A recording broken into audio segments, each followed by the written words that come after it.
It's Inside Access. Ken Wyman, Jason LaCanfora, and Tim Barbalace. And it's the Hoffman Show on the Team 980 in D.C., our first ever live Beltway crossover. 2 stations, 1 conversation about the game of the NFL weekend. So let's start with that. This Lamar Jackson versus Jaden Daniels. Surprisingly, Craig, the Commanders, they come into this game with the better record. How the heck did your football team have a rookie QB go 4-1? Turns out starting 55 games in college, not really having to go into class your senior year a whole lot because you're a fifth-year senior who's graduated. Turns out you can be pretty good as a rookie. Historically great, even. This Jaden Daniels kid, pretty good, guys. I don't know if that's made its way up the Beltway. Oh, no, it definitely has. He's done a great job of covering up, I think, a defense that probably has a fair number of warts. And here they are this week facing an offense that's as potent running and passing the ball as Washington's. What is the level of concern with the talent on the defensive side of the ball? Yeah, I would say it's a lot less than it was 3 weeks ago. They've played a lot better the last couple of weeks. I mean, as you guys well know in the division, the Browns are an absolute affront to football. So obviously we're seeing a defense play against them last week that you're like, how much of this is Cleveland? How much of this is Washington? But they're a lot tighter in their blitzes. They're a lot stickier in coverage.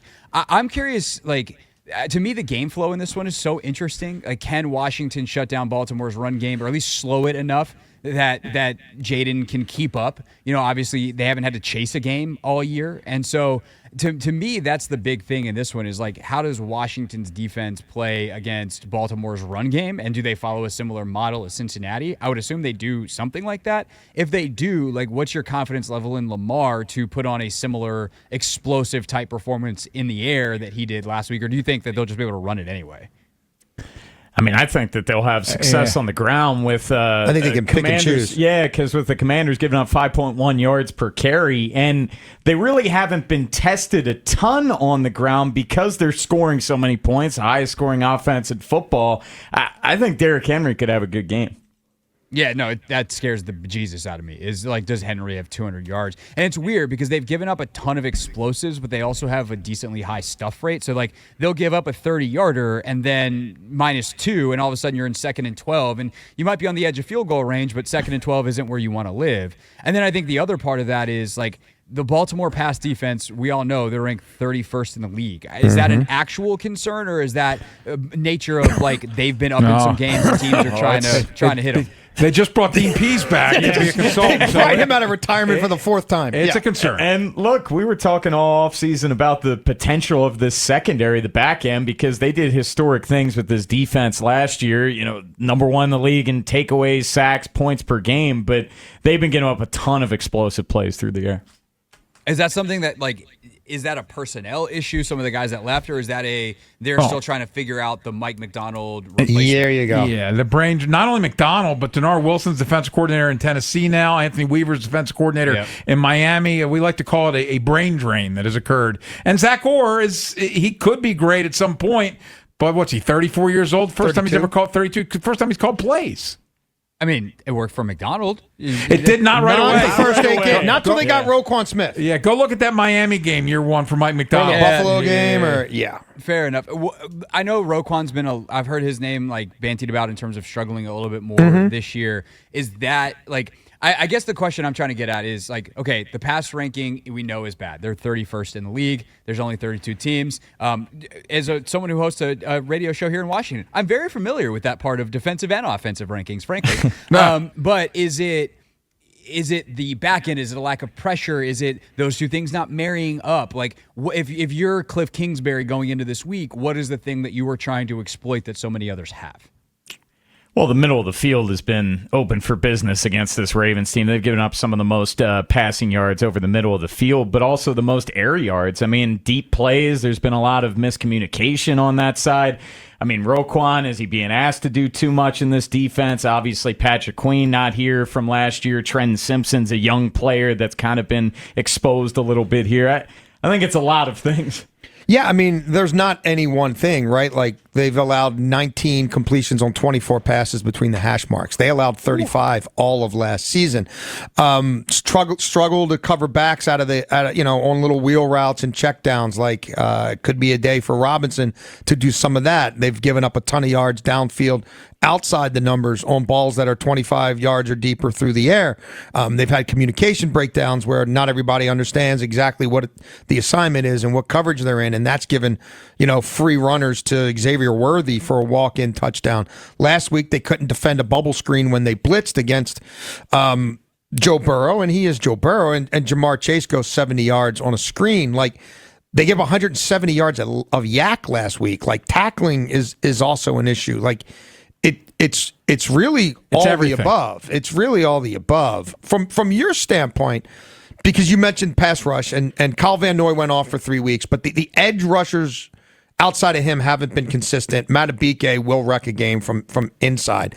Have you guys done a 180 on your offensive line? Like, how good do you think that 5-man unit is, and how much of this is the combination of a unicorn quarterback and Kingsbury's scheme and a 3-headed rushing monster? Well, I chuckle, Jason, because it is, I have not done 180, but a lot of people have, because I was screaming to anyone who would listen last year that this line, personnel-wise, was not nearly as bad as the statistics were, and you had an offensive coordinator who was committing malpractice weekly with a young quarterback who was not very good at diagnosing pressure and understanding where the ball needed to go. Now you have a young quarterback who absolutely is phenomenal at that. He's getting the ball out incredibly quick, combined with a play caller who both is calling plays in a way that makes rushing difficult and is insulating an offensive line when he does need to drop back and pass. And they're only doing that, 5 to 10 times a game, true drop back versus screens and RPOs and all these other things, where they're not afraid to use chip help. Like, they're not going to put Jaden Daniels back behind exposed 5-man protections, and they're make sure they're not easily manipulated. Like, if you want to understand how to easily manipulate protection, go watch what the Washington defense did to the Cleveland Browns last week. Their protection plan, to call it a plan is insulting to plans. Like, it's so easy. There was a play in the first quarter last week where they blitzed. It was a simulated pressure. So they send 4 guys against a 5-man protection. And the way Cleveland's got it set up, they slide away from the blitz. And so 4 on 5, they cut Dorrance Armstrong, a defensive end,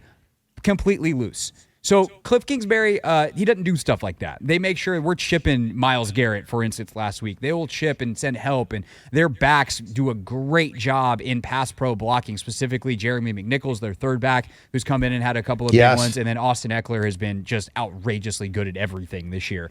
An incredible bounce back year for him. So I think it's a combination of the things, which if you pay attention league-wide, as I know you guys do, like, that's how it is for everyone. Sacks are a quarterback stat, not an offensive line stat. This line can do certain things really well. They move well. They run block well. So asking them to drop back pass block is a recipe for a disaster. So they just don't do it. We're doing a crosstalk here, 105.7 The Fan and 980 in D.C. I'm curious, where are the fans on this, Craig? Have they fully bought in any PTSD because of the RG3 situation from years ago where he looked great for a few weeks and then Haloti Ngata kind of leg whips him and he's never the same? Like, have the fans totally bought in? And obviously the last year for you guys, for Commanders fans, new ownership, the stink of Dan Snyder finally gone. Where are the fans in all this? Yeah, I would say it's yes to all of the above. There is still a little bit of apprehension, but this is the most significant speed bump left, if you will, on that road. I think here fans believe if we can compete, I'll use we just for simplicity of language. Please don't take away my journalism degrees here. If we can compete with you guys, if we can compete with the Baltimore Ravens, a model of consistency, a model of really, frankly, excellence over the last 2 decades of the NFL, then that means we can really think about being in that class. That, wow, the ownership change really did make that much of a difference. Wow, we might have our guy at quarterback in the same way that you have yours. in Lamar, even if it hasn't ended in Lombardi's yet. Like, he's a 2-time MVP. That's what you want. You want to be in that mix. And I think people still look at what happened with Robert. I will tell anyone that will listen, like, they are two completely different humans, and that is going to make all of the difference. But he's a mobile quarterback who runs around, and it's very exciting. And this feels a little familiar. And then I do think that, people are starting to understand the difference in the ownership. And I'll tell you a very quick story in your audience. A couple weeks ago, after they won against Cincinnati on Monday night, the Commanders went straight to Arizona and set up shop in Arizona for the entire week, something that had to cost, I don't even know, thousands, hundreds of thousands. I don't know if that cost $1 million to move a football operation across the country for an entire week. Like, all their equipment, hotel rooms for everybody, 100+ person staff the whole week. And Josh Harris was like, oh, that you need to do that to win? Sweet, let's do it. And he paid for it. And that kind of stuff, on top of the lack of a horrible place to go to work every day, smarter people being around, those are the kinds of things that are starting to already convince people that it is very different. Craig, what about the here and now? I mean, could this team end up winning the NFC East? It's a crappy division. I think what you just added on at the end is a relevant plot point. I don't think the Eagles are very good. I think they're a mess. I think the Cowboys are questionable at best, and the Giants are the Giants, which means every time you think that they're dead, they go do something silly like beat Seattle, but they're still not any good. So in that regard, and they're already 4-1, like, that's a pretty good starting point. Yeah, they can win the division. It's unheard of to, like, make the Super Bowl with a rookie quarterback, and I still have enough questions about the talent on offense, about defensively, where, can they hold it together against better operations. But I do think that I certainly believe they can compete with anybody on any given Sunday. And I'll wrap things up by asking you guys, like, Baltimore, they obviously sneak a win out.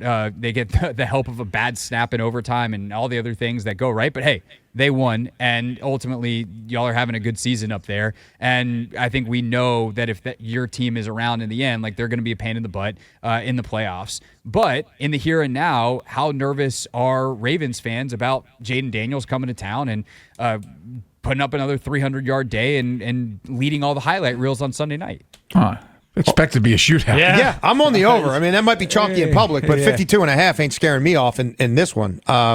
No, I think the Ravens win this game for a lot of, obvious reasons, including the institutional knowledge and, them being at home and how early in the program it is there. But I don't know about them covering. I think it's going to be a ball game. Yeah. What about you? Who are you predicting to win this thing? I will probably take Baltimore by the end of it. I have a big question about, like, the intensity, right? Like, the Ravens have played in these kinds of games against Mahomes and against Burrow, and what it means to, like, have Nance and Romo up in the booth and be the game that everyone's watching. That is new for almost everybody here.